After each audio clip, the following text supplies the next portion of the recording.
നാട്ടുവിശേഷങ്ങളിലേക്ക് എല്ലാ മാന്യ പ്രേക്ഷകർക്കും സ്വാഗതം.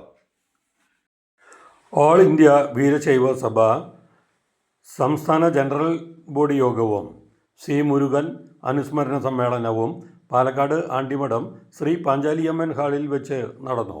സമുദായത്തിൻ്റെ രക്ഷാധികാരി കെ പഴനി ആൻറ്റിയുടെ അധ്യക്ഷതയിൽ സഭ സംസ്ഥാന ജനറൽ സെക്രട്ടറി കെ ഗോകുൽദാസ് ഉദ്ഘാടനം ചെയ്തു. ആർ രവി കഞ്ചിക്കോട് മുഖ്യാതിഥിയായി.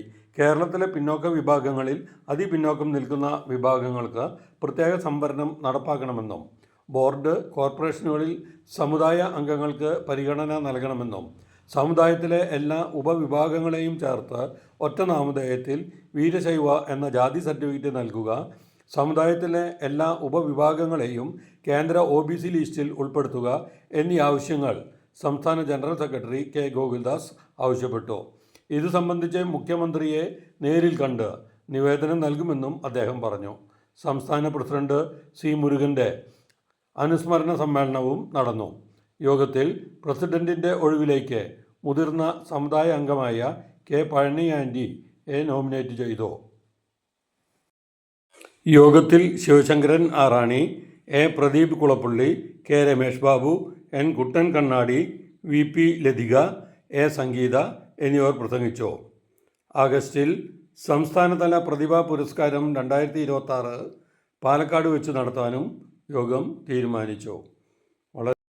കിലോമീറ്റർ കണക്കിന് സ്വന്തം കയ്യിൽ നിന്ന് പോക്കറ്റിൽ ഈ പപ്പടം ഉണ്ടാക്കിയ കാശും എടുത്ത് സുബ്രഹ്മണ്യ മാസ്റ്ററും വേലായുധ മാസ്റ്ററും മണിയേട്ടനും അതുപോലെ നിരവധി നേരത്തെ പറഞ്ഞ മൺമറഞ്ഞു പോലുള്ള ആ ഒരു കൂട്ടായ്മ ഇവിടെ ഈ പാലക്കാട് ജില്ലയുടെ ശബ്ദം തെക്കൻ രാജ്യത്തുള്ള തെക്കൻ ജില്ലകളിലുള്ള വീരശൈവ സമുദായത്തെ നയിച്ചുകൊണ്ടിരുന്ന നേതാക്കന്മാർ എന്ത് പറയുന്നുവോ അതിലൊരു തെല്ല് വ്യത്യാസമില്ലാതെ യാതൊരു എതിർപ്പുമില്ലാതെ ആ കാര്യങ്ങൾ മുഴുവൻ നമ്മുടെ സമുദായത്തിന്റെ പാലക്കാട് ജില്ലയിൽ എൻ്റെ പ്രദേശങ്ങളിലുള്ള നമ്മുടെ കുടുംബാംഗങ്ങൾക്കും ഈ വീരശൈവ സഹോദരങ്ങൾക്കും വേണ്ടി ആ നേട്ടത്തിന് വേണ്ടി യാതൊരു രീതിയിലുള്ള വിമർശനങ്ങളോ അല്ലെങ്കിൽ അതിന്റെ യോജിപ്പ് കുറവോ ഒന്നുമില്ലാതെ തിരുവനന്തപുരത്ത് പല പരിപാടികൾക്കും സ്വന്തമായി കയ്യിൽ നിന്ന് കാശെടുത്ത് അവിടെ പോയി സമരത്തിലൊക്കെ ഒരുപാട് പങ്കെടുത്തിട്ടുള്ള ചരിത്രത്തിൽ അതിന്റെ ഭാഗവാക്കായി എനിക്കും പങ്കെടുക്കുവാൻ ചില കാര്യങ്ങളിൽ നടന്നിട്ടുണ്ട് എന്നുള്ള യാഥാർത്ഥ്യം എനിക്ക് വിസ്മരിക്കാനാണ്.